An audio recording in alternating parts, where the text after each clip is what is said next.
हमरा से ये हमर सोना मिलेला हमरा से ये हमर सोना एक जनवरी के आई है Music by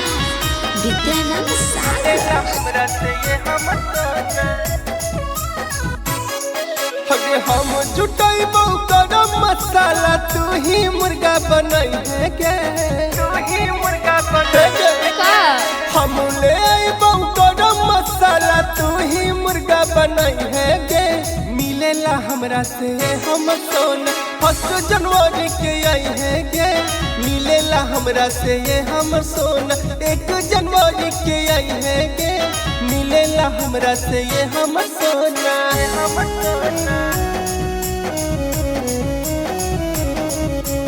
मिलेला हमरा से ये हमर सोना एक जनवरी के आई है मिलेला हमरा से ये हमर सोना हे गे घर से निकली है गिरनिया लाली पाउडर मार के घूमी घूमी मजा ले बई पहाड़ा पहाड़ के अबे सुनही घर से निकली है गिरनिया लाली पाउडर मार के घूमी घूमी मजा ले बई पहाड़ा पहाड़ के पिकनिक के टाइम हो 10 बजे के तनिको ना भूलई है गे अरे ऐसा ना हो। सुनही पिकनिक के टाइम हो 10 बजे के तनिको ना भूलई है गे मिलेला हमरा से के कॉलेज 1 जनवरी के आई है गे मिलेला हमरा से ये हमर सोना 1 जनवरी के आई है गे मिलेला हमरा से ये हमर सोना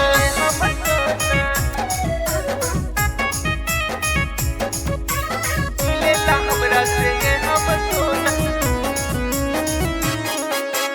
मिलेला हमरा से ये हमर सोना एक जनवरी के आई है Music by Vidyanand Sagar. हे गे छोड़ी के आई है सभे घरवा के काम के विद्यानंद सागर घूमै तो बैठ धाम के अच्छा ये बात हो। बैठो धाम घुमा तो छोड़ी के आई है सभे घरवा के काम के सुमन सने ही तोर घूमै तो बैठ धाम के छोड़ायो बितवा खूब फुसलै कौ बतिया में ना आई है के सुनही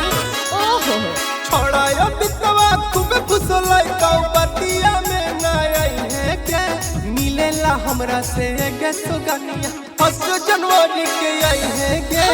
मिलेला हमरा से ये हमर सोना 1 जनवरी के आई है गे मिलेला हमरा से ये हमर सोना हमर सोना अब मुंह में रहे चाहे नहीं रहे दांत, लेकिन चाप के खाएंगे मुर्गा या भात।